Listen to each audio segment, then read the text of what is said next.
അതെ ഞാൻ ഈ മാസാമാസം ഇങ്ങോട്ട് അയച്ചു തരുന്നത് പൈസ അല്ലേടി, അല്ലാതെ ഇടുക്കിയിൽ നിന്ന് കാപ്പിയലയൊന്നും അല്ലല്ലോ ഞാൻ പറിച്ചു തരുന്നത്. അങ്ങനെ ചോദിക്കുന്നേ? എടി മുഖം കഴുകാനായിട്ട് വാഷ് ബേസിന്റെ അവിടെ ചെന്നപ്പോ ഈ ടേബിളിൽ നിന്ന് ഒരു സോപ്പ് എടുത്തോണ്ട് പോയി ഞാൻ.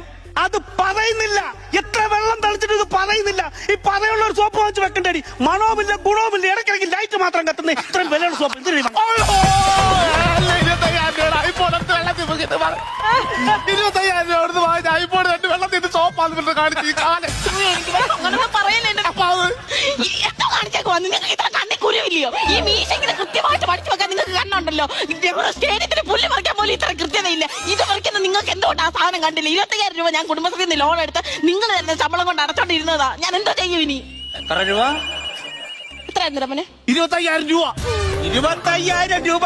എടി ഞാനിവിടെ വളയം പിടിച്ചെന്റെ നട്ടല് കുറുക്കിയിട്ടാണ് ഞാനിവിടെ പൈസ അയക്കുന്നത്. 25,000 രൂപ കൊടുത്തത് 25,000 കുണുവായേ. ഇത് എന്തുവാ ഇത്?